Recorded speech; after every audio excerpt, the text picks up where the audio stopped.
पहाड़ी के नीचे से 3 छोटे अंडे लुढ़कते हुए बाहर आ जाते हैं और देखते ही देखते उनसे 3 प्यारे प्यारे बच्चे बाहर निकल आए।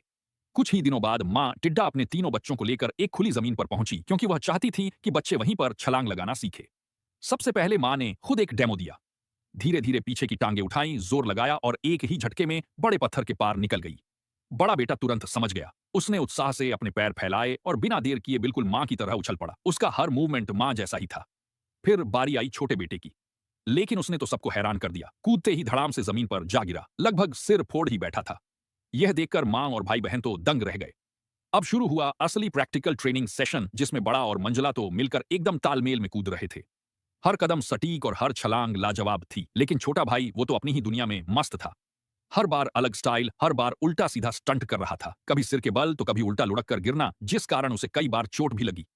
तभी माँ ने सोचा, हम तो कीट जगत के लंबे कूद के उस्ताद है, बिना मेहनत के तो नाम ही डूब डूब जाएगा। उसने एक शानदार बैक फ्लिप दिखाया। बड़ा और मंजला बेटा भी पीछे पीछे बिल्कुल कॉपी कर गए। उनकी छलांग तो इतनी लंबी थी कि सीधे 2 मीटर दूर जाकर माँ के पास उतरे। अब सबकी नजरें बस छोटे बेटे पर टिकी थी, लेकिन उसने कोशिश भी की तो एकदम लड़खड़ा गया। ऊपर से उसकी बड़ी बड़ी आंखें भी इतनी महंगी थीं कि लक्ष्य पर टिकने में काफी वक्त लग गया। आखिरकार माँ ने हार मानी। वह बड़े और मंझले बेटे को लेकर चली गई। बेचारा छोटा वहीं जमीन पर छटपटाता रह गया। तभी दुर्भाग्यवश अचानक वहां तेज बारिश भी शुरू हो गई। बेचारा छोटा अकेला पड़ा टिड्डा एक जंग लगे पुराने डिब्बे में छुप गया, लेकिन उसने हिम्मत नहीं हारी।